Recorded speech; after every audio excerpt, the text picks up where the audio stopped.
Olá, amigos da Leandro Stormer, eu sou o Thiago Bizzi e esse é o Farol LS, referente pregando dia 13 de fevereiro de 2016, hoje, quarta-feira.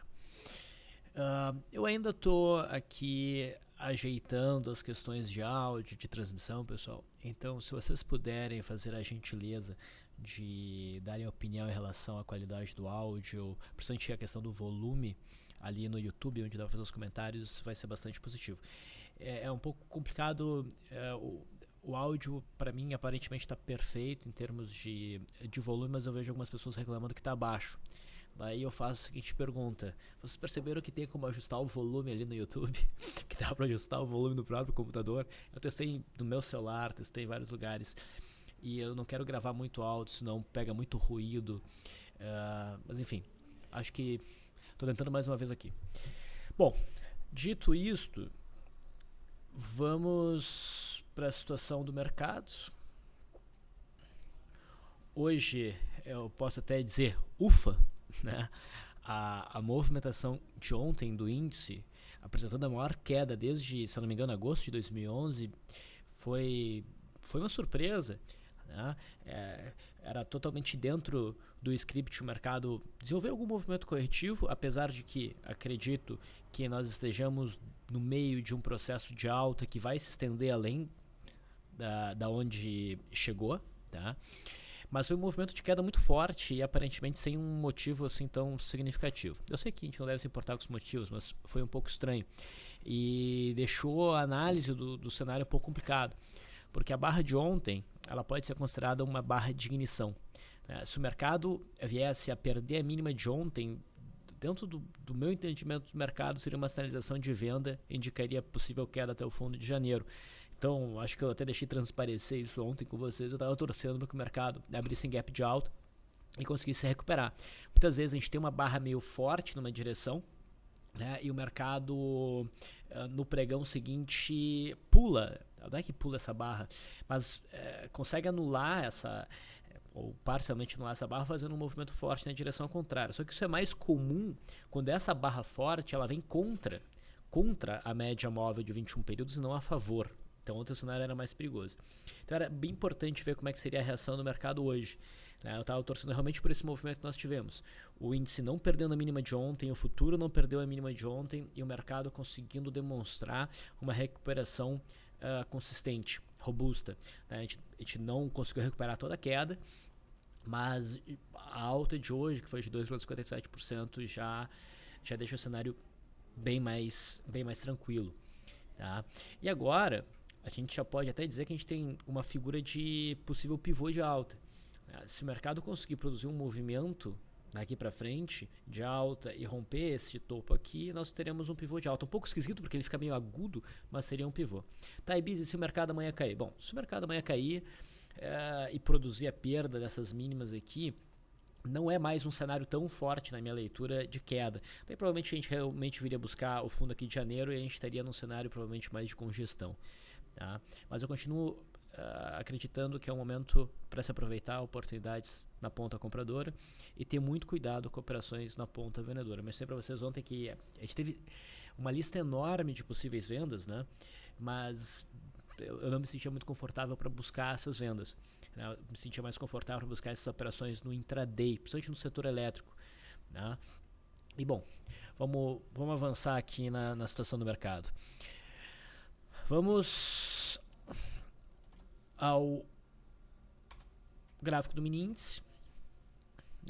A recuperação no gráfico do mini índice foi até mais robusta do que no gráfico do índice Bovespa, entrou mais volume, né? A barra é mais significativa. Então o cenário aqui está mais legal. O rompimento desse topo aqui, pessoal, vai ser um sinal muito importante na ponta compradora, estabelecendo daí uma tendência de alta no gráfico diário do futuro. No intraday, eu frisei ontem o fato de que era o ponto em que o mercado fechou, era a retração de 618 desse movimento todo, né? E claro, deixa eu botar no ponto certo aqui, tá? Desse movimento todo aqui, tá? e que também era a cabeça desse fundo duplo, que é um pivô, né? Então, até pela teoria de ondas de Elliott, se isso aqui realmente fosse um ciclo expansivo, o mercado não poderia perder esta região, e não perdeu. Né? Não foi um pregão fácil, foi um pregão volátil, de movimentos meio erráticos. Tá? Não tivemos um enquadramento claro para nenhum tipo de trade aqui que eu sigo. Tá? Talvez aqui uma barra de ignição baixista que eu não queria operar por conta, né, de ser baixista e eu estar acreditando que o mercado se recuperar, e aqui uma barra mais interessante, uma barra de ignição altista, daí aqui um pouquinho mais interessante, mas não eram trades fáceis, tá?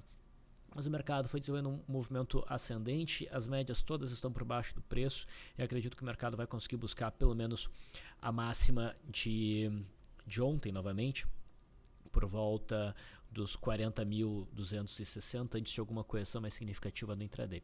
Essa é a minha leitura.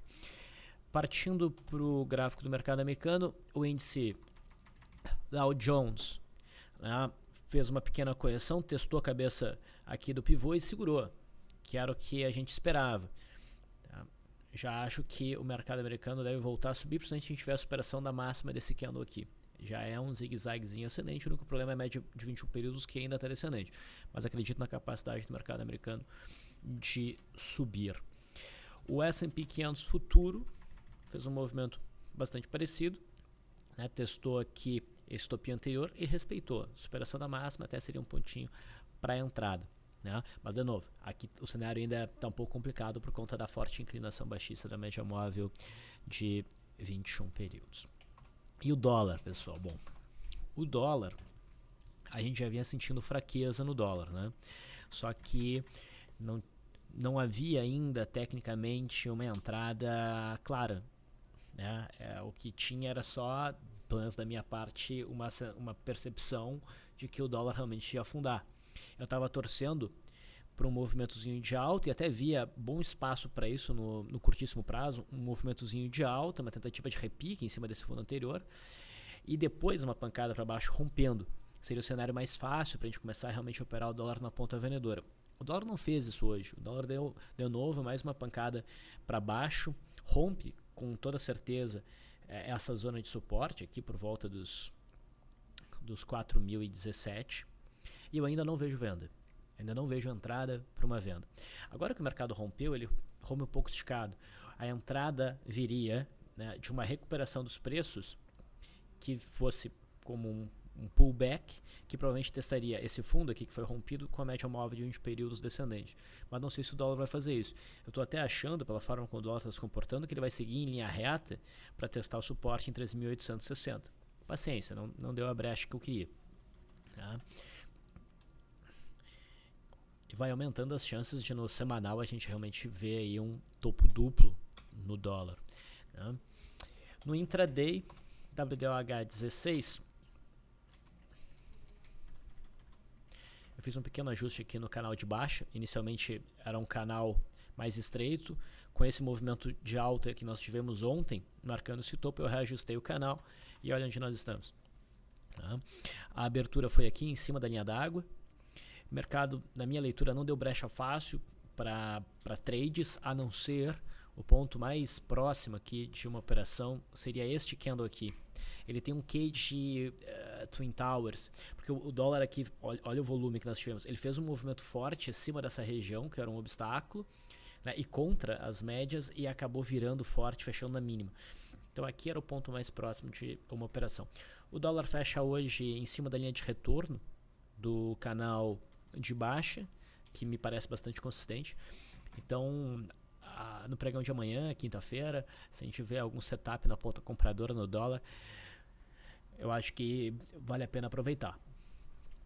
Okay? Independente do que o gráfico diário está dizendo, né? São coisas diferentes cada periodicidade.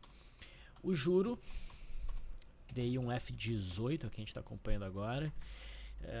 Fez um candle de indecisão hoje, continua abaixo desse ponto que é crítico de resistência para o 15.330 mais ou menos.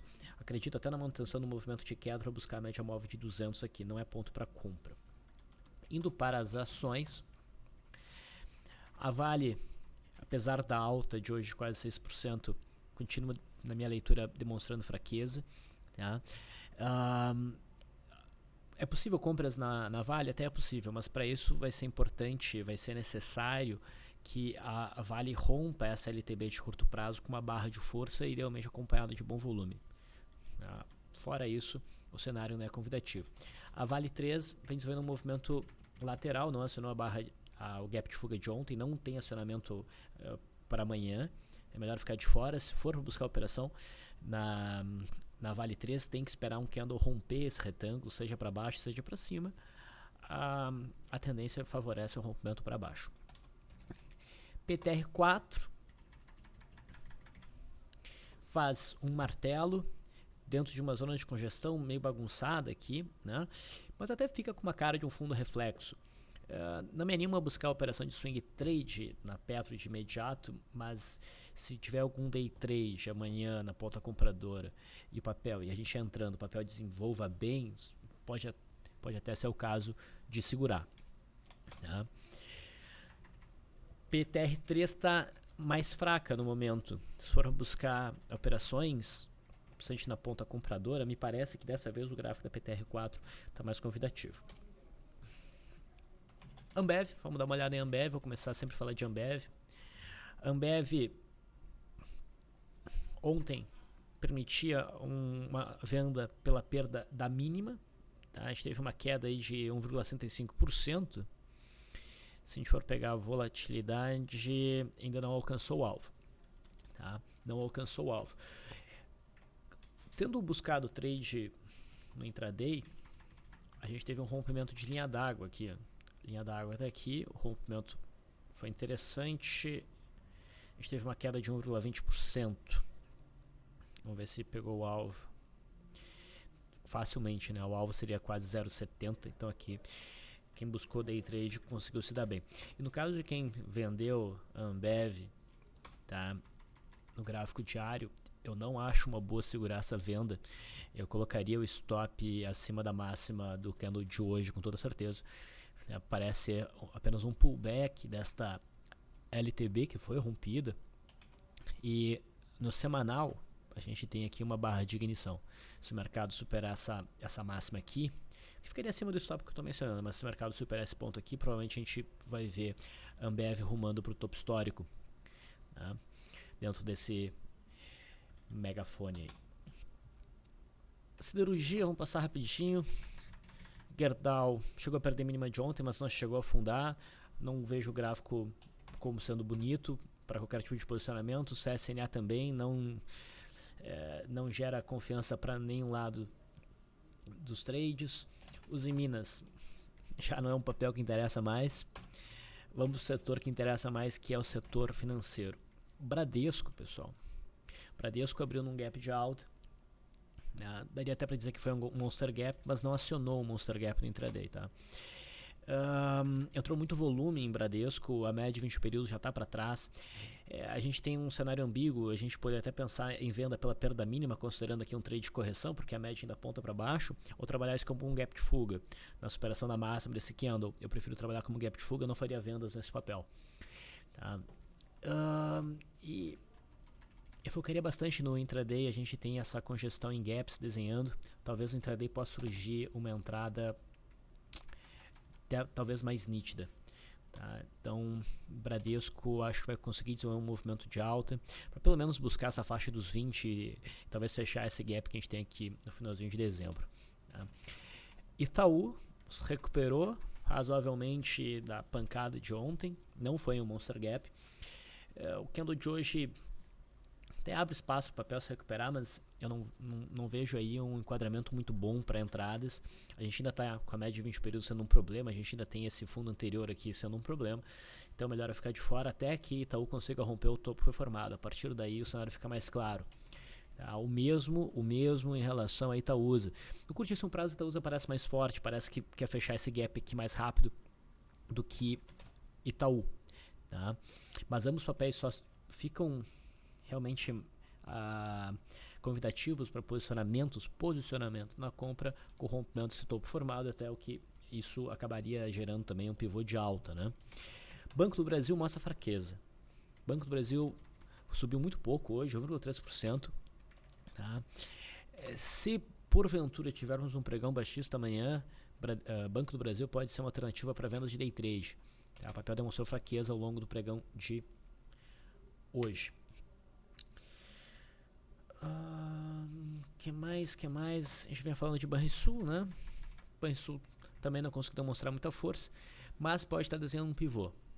Tá? Eu continuaria focado em Banrisul. Tá? Acho que vejo potencial para o papel subir. Outros ativos. Brasil Foods. Brasil Foods tem espaço para um repique no semanal. Tá? Ele não está gerando nenhum setup muito claro aqui, mas tem um certo pivôzinho de alta. Tá? Já vem um pivôzinho de alta. Eu acho que o papel tem condições de subir para buscar a região aqui dos 54, conseguindo ir além aqui da média móvel de 20 períodos, não tem nenhum obstáculo por perto. Tá? O papel vai demonstrando força no intraday, então é um papel para ficar olhando de perto. Tá? Um outro papel que também não está gerando assim, uma entrada tão óbvia, mas que eu vejo bastante potencial de subir, é a Ecor3. Ela também chegou até a média móvel de 20 períodos, faz um micro topinho aqui, que eu acho muito curto para chamar de pivô, e hoje fecha na máxima, começou a entrar volume. Além desse ponto aqui, ó, tem caminho absolutamente livre, tá? Ou quase absolutamente livre, tem essa média móvel de 50 aqui, mas para buscar a faixa dos 5,30. Então são dois papéis para a gente olhar mais de perto. Tá? Vejo bom potencial de alta, em especial até em Ecor3, está mais bonita do que Brasil Foods. Com gás, papel de liquidez menor, só para atualizar, a gente teve uma barra de ignição que foi acionada aqui, chamem vocês de barra elefante também, não tem problema. Ela alcançou o alvo e a média móvel de 200, essa região de topo anterior, já com uma boa distância dos preços, com pico de volume. Então é bem possível que com gás esteja marcando um topo de curto prazo. Ciel, também não vejo um ponto de entrada claro aqui, mas muito se falou negativamente da Ciel em vários portais, e quando viram um consenso que o papel está ruim, é justamente o momento que ele pode virar. Né? A gente vê aqui um canal de baixa, sendo testada a linha de retorno desse canal de baixa, e é um gap a ser fechado. Então, se não for buscar a operação de swing trade, porque também não tem uma entrada tão clara. Tá? Por que não tem uma entrada tão clara? Porque se é um trade de retorno na média, a gente está até bastante próximo da média. Então a gente gosta de buscar trades onde a distância é maior. Tá? Então, vamos olhar no intraday. CEMIG ontem fez uma barra de ignição baixista, podia ser trabalhado um trade na venda, e provavelmente seria um trade rápido. Né? A volatilidade de ontem era 59, arredonda para 6%, na perda mínima o papel chegou a cair 8%, então teria alcançado o alvo. E se o sujeito não saiu, acho perigoso ficar posicionado. O papel está bastante volátil, superar essa máxima aqui pode voltar para essa região. Aí no intraday a gente teve o rompimento da linha d'água, junto com que naquele momento era uma barra de ignição baixista. No intraday também ofereceu aí um trade interessante. Lelis Blanc. Não vi uma brecha fácil para entrada. Eu nem cheguei a comentar o papel ontem. Ele deu uma pancada para cima, mas não gerava nada com o candle de ontem. O candle de hoje ainda não gera nada. A gente só sabe que o papel está muito forte, e o próximo obstáculo ficaria entre a faixa aqui dos 4,50 e a média móvel de 200. Tá? Eu chamo a atenção para o papel hoje porque no intraday a gente tem um cenário de opening power breakout. Então, para quem gosta de fortes emoções, conhece o setup, poderia buscar trade em Lelis Blanc, só tem que ter cuidado com a liquidez. Tá? Lojas Renner, eu mencionei com vocês do rompimento desta cunha altista em cima de uma zona importante de suporte num prazo maior. Né? O papel provavelmente desenvolveria um movimento de alta, então a gente viu até esse micro pivôzinho aqui acionado nesse candle feio, mas foi acionado. E pelo padrão da cunha, um alvo mínimo seria este topo aqui que foi alcançado hoje. Tá? Então, dá para dizer que Loja Renner alcançou um alvo. E se continuar um movimento de alta, a próxima resistência mais forte seria a próxima ali a 20,80. Marfrig. Marfrig vem operando dentro de um canal de baixa tá? Vem fazendo muitos candles um do lado do outro, então é ruim de operar direcionalmente esse papel enquanto ele estiver dentro desse canal. Eu não faria vendas aqui, tá? Não é um papel que eu faria vendas. Eu estou chamando a atenção porque se o papel voltar a subir, conseguir romper esse topo anterior e romper então o canal, é bem possível que o papel passe por um período direcional, como a gente teve em agosto, e venha buscar o topo de setembro. Tá? Então é um papel para monitorar um pouquinho mais de perto. PDGR foi papel que a gente chamou para compra há 2 pregões atrás, segue em alta, já comprei 12% de alta, já teria cumprido então o que seria RP, mas está com cara de subir ainda mais. Tá? E outro papel meio tosqueira do mesmo setor é Reside. Não sei se vocês lembram, mas a gente teve uma sinalização de compra para Reside nesse candle aqui. Foi até dado call pelo método Leandro ali no nosso site. E o papel ficou um pouquinho adormecido e de repente, só no pregão de hoje subiu 59%. Uma bela de uma pancada. Isso aqui não deixa de ser por si só uma barra de ignição também. A superação da máxima seria a sinalização para mais alta. Só que o custo-benefício aqui já começa a ficar meio complicado. Tá? Então foi, no final das contas, um belo trade. É papel para monitorar no intraday, pode surgir day trades, né, com toda essa volatilidade. Operando muito pequeno é capaz de a gente conseguir um bom retorno. Mas é a situação para gente experiente, que nem Gol. E Gol não está dando brecha para entrada, né? A liquidez ainda está muito complicada, entrando em leilão todo o tempo.